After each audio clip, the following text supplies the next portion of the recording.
Hello and welcome to another exciting episode of the Lagos Youth Show on Lagos Television.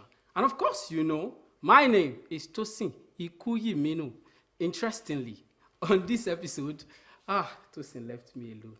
So yes, I'll be doing it alone, but of course, it promises to be exciting and fun, engaging and educative at the same time.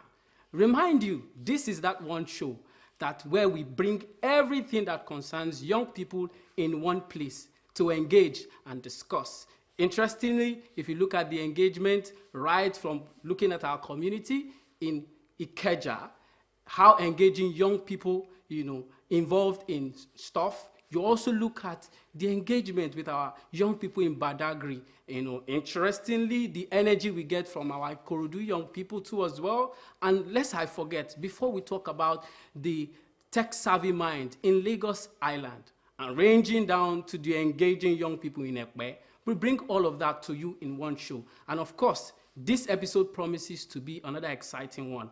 Joining with us, we'll be having a guest.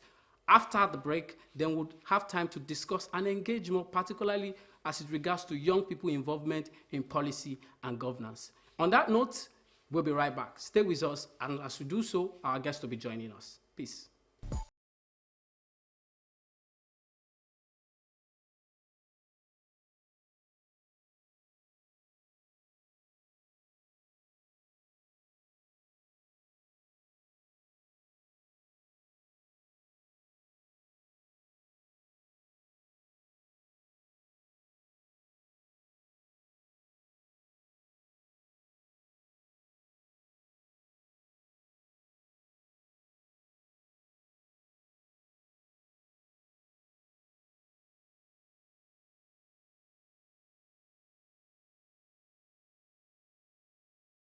It's still the Lagos Youth Show on Lagos Television. And right as we had our discussion, we promised you that we'll be having our guest join us to have a deep, interesting conversation on young people as it relates to policy.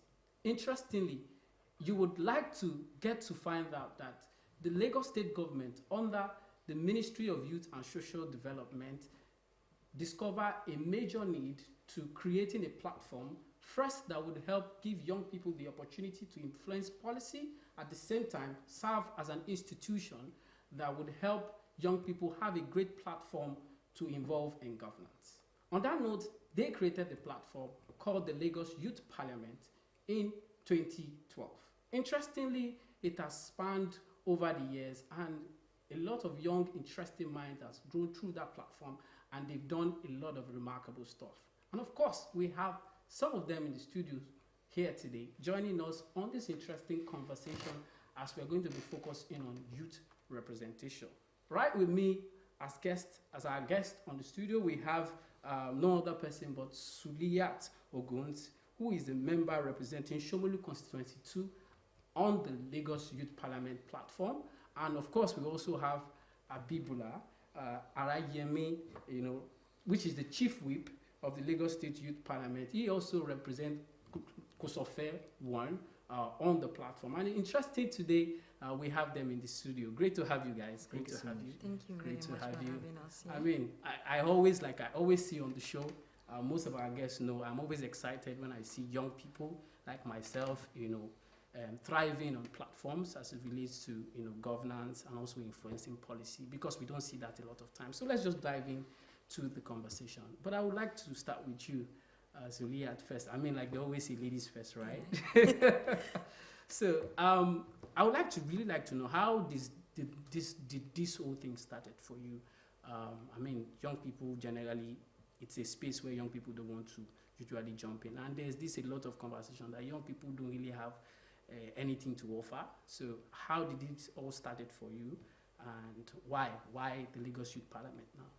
All right, so thank you very much for having me on this show, Mr. Tosin. Yeah. And before going into why the Lagos State Youth Parliament, I would just want to delve into how it all started. Yeah. I based in Bariga, that's Shomolu Constituency 2. Wow. And I got into, I won't say politics, I got into governance through more of community engagement. Wow. I started cleanups with my friends, we engaged CDAs. From there, we celebrated World Cleanup Day. And that was how I got a recognition from the local government chairman to serve as his SSC on environmental health in 2022. So from then, we continue with more of community engagement.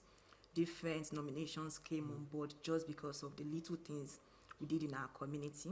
So that's how I got nominated to be a member of the Lagos State Youth Parliament. Beautiful. And that's quite interesting. You know, generally what we hear is every young person wants to just jump on those opportunities and platform. But I like the fact that you started by, you know, contributing your own quota in your community. Let's hear from you, Mr. Honorable Habib. It's a pleasure to be here on the platform with my amazing colleague. Yeah. I actually started my leadership career through applying for the Bila Youth Academy, which I eventually become one of the Lagos State Youth Ambassadors in 2022. So with our 1 or 2 community engagement, leadership, training and the rest, so we keep making impacts. We showed interest in other leadership capacities, and we eventually got nominated to be a member of the Lagos State Youth Parliament, which I represent the youths of Koshofe Constituency 1. So it has just been our journey so far, and it's just a platform for you to represent their constituents and also make impacts. Okay. Now let's dive in a bit serious. But I would like you to address that. A lot of platforms have been coming. You know, like you mentioned, I heard you mention the Lagos Youth Ambassador platform, the Lagos Youth Parliament, and even different political parties have, you know, youth arms. All right, but you know, there've been a lot of conversation that are these platforms really effective? Are they really helping and genuinely giving young people the platform to influence policy? Because I mean, it's parliament, right?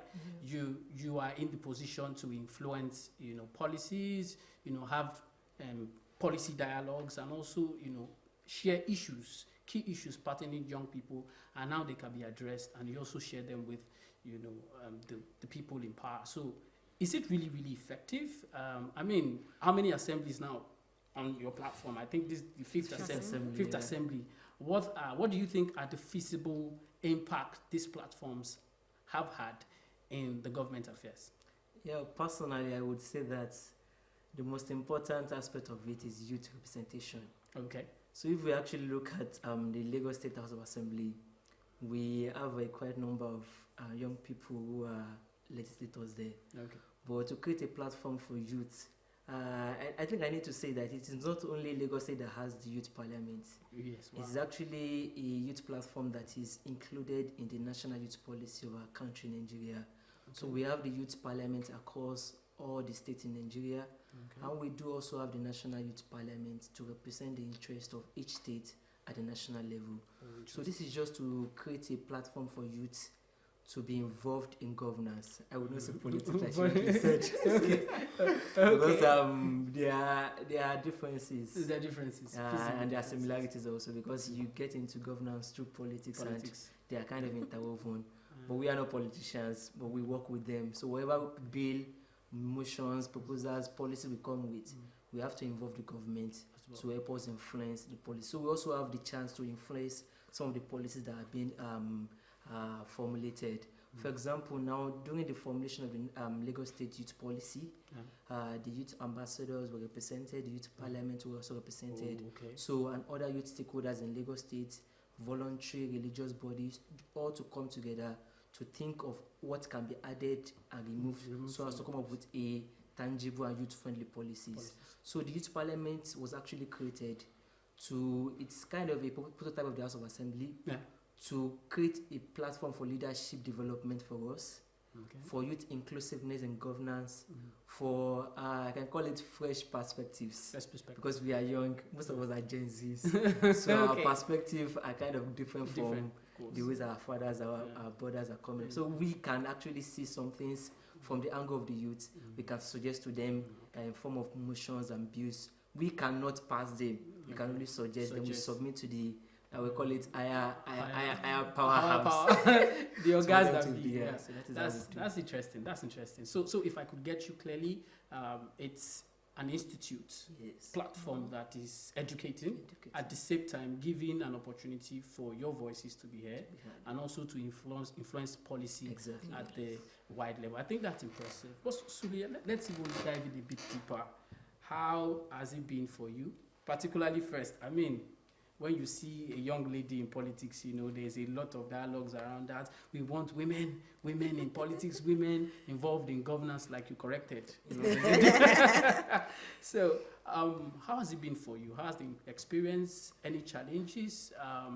Is there something you really see that is unique with your experience on the platform? Is there something that you feel that is yearning for you, and you feel a lot of young females particularly should benefit from? All right, so thank you very much for that question. First of all, for every portfolio leadership position, you shouldn't expect that there won't be challenges. Of course. Yeah. So the only best thing is, while those challenges come, you learn to build on them, and you try and see the positivity in it. So it's a months already as a member of the Lagos State Youth Parliament, and I'm proud to say I'm a part of this particular assembly. It has given me a bigger platform to do more. As a youth and environmental advocate, which brought me into governance, being a member of the Lagos State Youth Parliament has allowed me to diversify a bit. So, as of last year, I had a legislative summit where we had discussions around amplifying youth voices, and we had a panel section where we had legislators, that is House of Assembly members on seats, both past and present. And the major discussion was the fact that we were trying to push for representation of youths at local government level. Now we understand that many a times they'll tell you Department of Agri takes care of youths. We wanted a separate department that would cater for our discussions, for our yearnings and our voice to be heard. And we are proud to say that months back, the Ministry of Youth and Social Development has actually pushed this. They'll be creating departments across all local governments that will be channeling on youth discussion, not in tandem with HOD Agri or Department of Agri.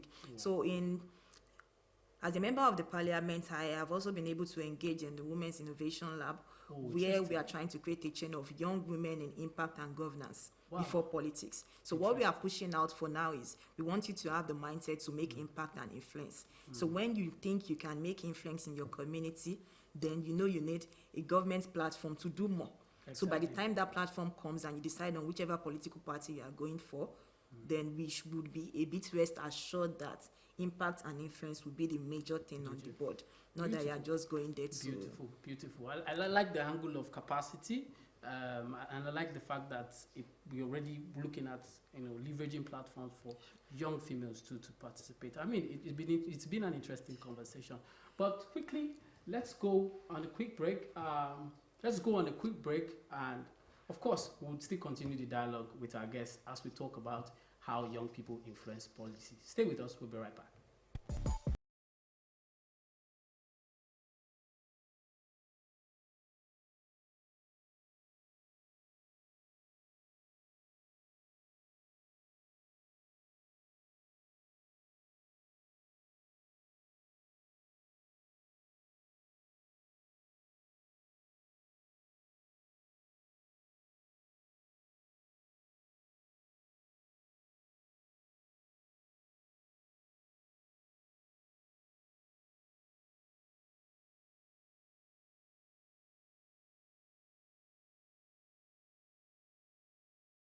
Yes, it's still the Lagos Youth Show, and our guests are still with us. Straight to it on the dialogue, right? Young people influencing policy. Let's dive into youth representation, because it's a conversation that many people have been having, and there are policy conversations around young people involvement in politics and all of that. Of course, we've spoken about governance, but let's look at it. Right? You are on the platform today, and of course, I know. At a particular point, you'll be evolving into politics proper, right? All right, so let's talk about youth representation. At the state where we are now, do you think, looking at Lagos State, where we have, over 60% of the population, engaged with the vibrant population, which is young people, do you think we are well represented at the state of politics? Particularly at the state level, are we really feasibly seeing young people involved in politics, not governance this time around? Let's hear you. Okay, so I would say we are getting better. Okay. But we are not there yet. Okay. Because if we should look back to about 5 years ago, we may not be seeing much youth involved in politics, like people who are there. Okay. It's a thing to be involved in grassroots politics. Okay. It's another thing to be there actually. Okay. If we are talking about grassroots politics, we have a lot of youths who are used as political campaigners and the rest, but they don't get there. But recently, we've actually had a whole lot of youths who are involved in politics, and decision making. I actually love to applaud our governor, Mr. Selibu, who has actually included a whole lot of youth in the decision making, not ordinary political heads, but they are even cabinet members. We have a whole lot of commissioners, SAs who are young persons. We have numerous SSAs who are young persons. So some are actually a kind of let's say reward for what they've been doing in the past, while some are actually new to the system and they are making impacts as they're expected to do. So looking back at the local government levels too, we have chairmen who are actually bringing young people on board to bring innovations, to bring new ideas to the table. And even looking beyond young persons, we also have people with disabilities who are also engaged and involved in politics to carry everybody along. And Mr. Governor has actually included a Teams Plus agenda to see that everybody, the youth, not ordinary youth, youth and social inclusion, so that everybody has a say in governance. As we are members of the Lagos City Youth Parliament now, we are very close to the House of Assembly members and the chairman of different local governments, so as to see that we are kind of bridging the gaps between the government and the people. So personally, I would say that there are improvements, and the youths are actually getting more included in governance and politics, like you said. Beautiful, beautiful. I think that's refreshing to hear. Let me hear from your thoughts.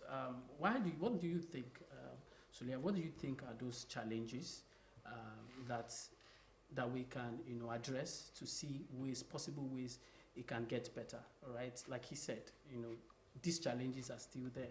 It could get better. We need more young people involved in politics. But what do you think are those challenges, and how can we address them quickly? All right, so if we look at the statistics of years before compared to now, we have kind of improved. But like I do tell people, as a youth, you need to position yourself well to be recognized. You never know who is watching. And the little things you do matters. You don't expect to be on your bed and to just be called up to come and represent. It is when you position yourself, you have the value, you have the knowledge, the skills. By the time recommendations come on board, then you are on the high side of clinching the ticket of recommendations. So now that the state has provided a platform to include youths, we as young ones, are we ready to put ourselves out there, so that by the time they call on us, we know that we are not just coming because they pity us. We have the capacity and the capability to deliver. So it doesn't look like, as a youth, when you get there, you are shutting the doors on others that are coming. But if you come there and perform well, you are opening doors for more opportunities and for more youths to be there. I really like that, Suliyat. Positioning and capacity. All right, that's it with our guests. It's been an awesome conversation. I took a lot from the conversation, and I believe you did as well.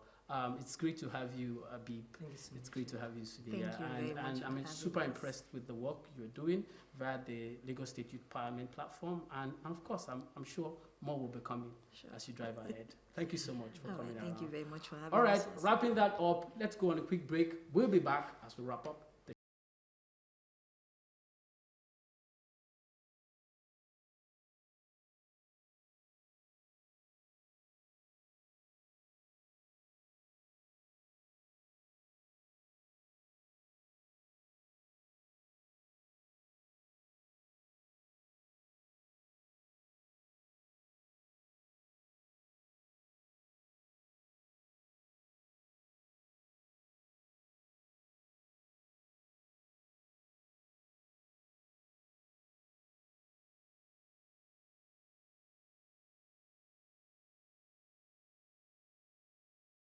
Still the Lagos Youth Show. Wow. And it has been an awesome conversation all throughout, as we got to learn a lot from young people in Lagos State influencing policy at their own level. I took a lot from the conversation, particularly when we spoke about the difference between policy the difference between governance and politics. And interestingly, I was inspired by that, saying, young people, at least before we even venture into politics, it would interest you that starting through governance would be a great part by involving yourself into community affairs, solving problems at the grassroots level. And also interestingly, we also get to engage with them, learning about the interesting things the Lagos Youth Parliament is doing through the Ministry of Youth and Social Development. And it's interesting, and we look forward to have more and more of platforms like this that would inspire and give young people the leverage to learn more. And of course, on that, we'll draw the curtain on today's episode of the Lagos Youth Show. It's been an extraordinary experience. I am sure you took a lot from the conversation, and I took a lot as well. On that note, we'll see you soon. Keep the energy, keep the vibe. It is the Lagos Youth Show. My name is Tosin Ikuyimenu.